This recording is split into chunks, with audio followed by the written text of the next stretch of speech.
Now to a CBS 2 investigation. A police whistleblower who exposed this video now tells CBS 2 investigator Dave Savini he's quitting. The 2020 video shows the final moments of Eric Lurry's life and the actions of the officers.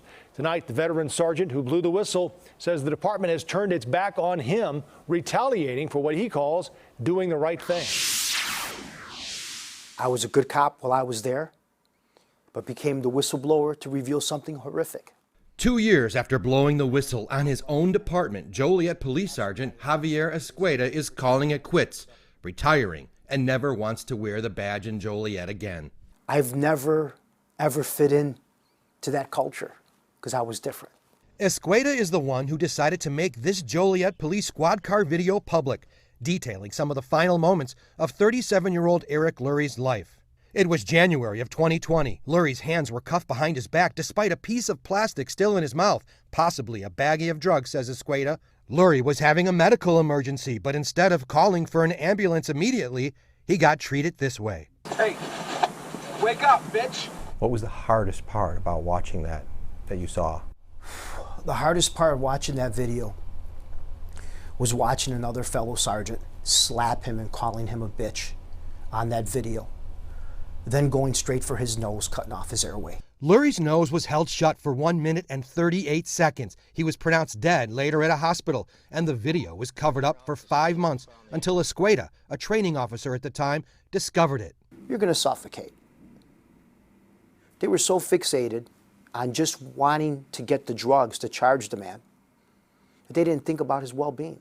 What do you feel when you think about the way Eric Lurry died? It's hard to think about that.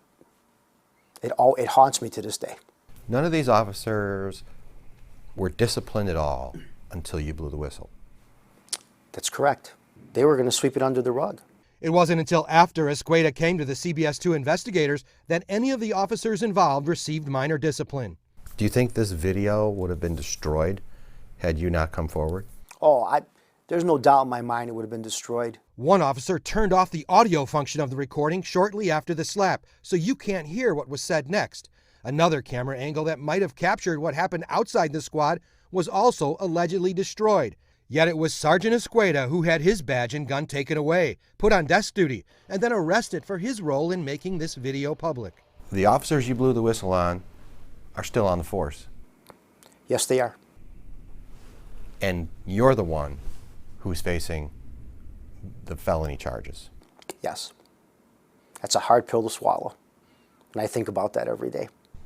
What does that say about the Joliet Police Department? Well, what it says about the former administration, that you can kill a man and get away with it.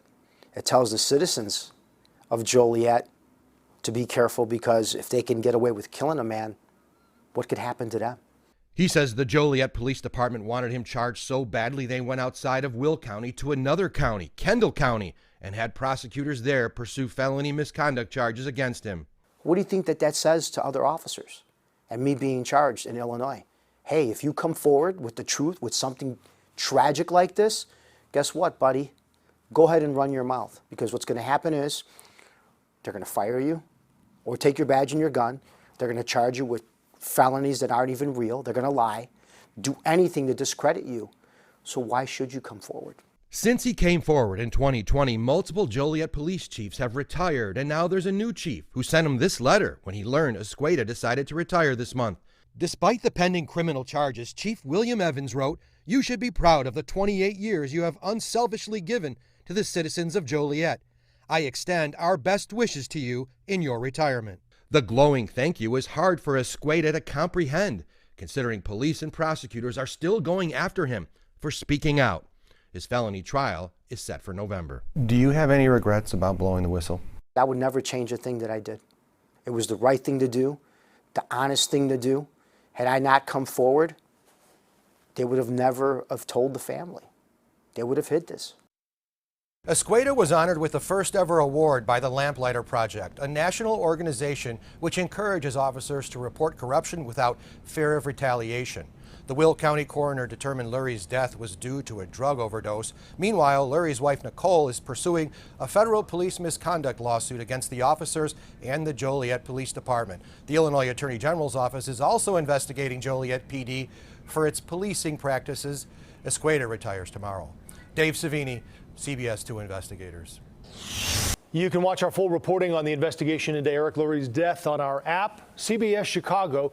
Just scroll over to the CBS 2 Investigators tab.